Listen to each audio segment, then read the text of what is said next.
আসসালামু আলাইকুম। আমি Mohammad Shahriar Khan, founder and CEO ICT Olympiad Bangladesh.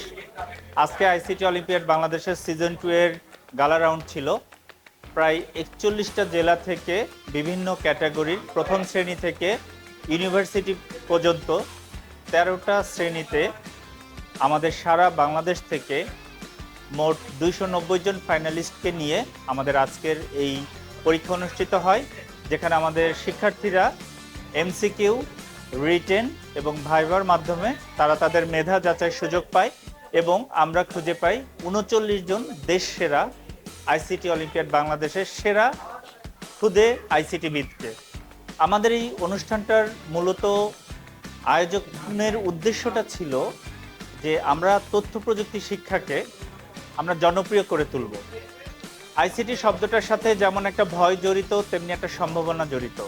কিন্তু আইসিটি শব্দটাকে শুধু যদি আমরা পড়ার মধ্যে নিয়ে যাই, তাহলে দেখা যায় যে একটা ভীতিকর অবস্থা তৈরি হয় শিক্ষার্থীদের মাঝে।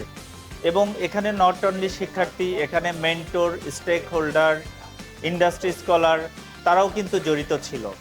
তো আমরা এই আয়োজনের মাধ্যমে চেষ্টা করেছি সারা বাংলাদেশে তথ্য প্রযুক্তি শিক্ষাকে জনপ্রিয় করে তোলা। আমাদের আজকে সিজন 2 শেষ হয়ে গেছে। সিজন 3-তে যারা রেজিস্ট্রেশন করবে এবং যারা উইনার হবে তাদের জন্য রইল শুভকামনা।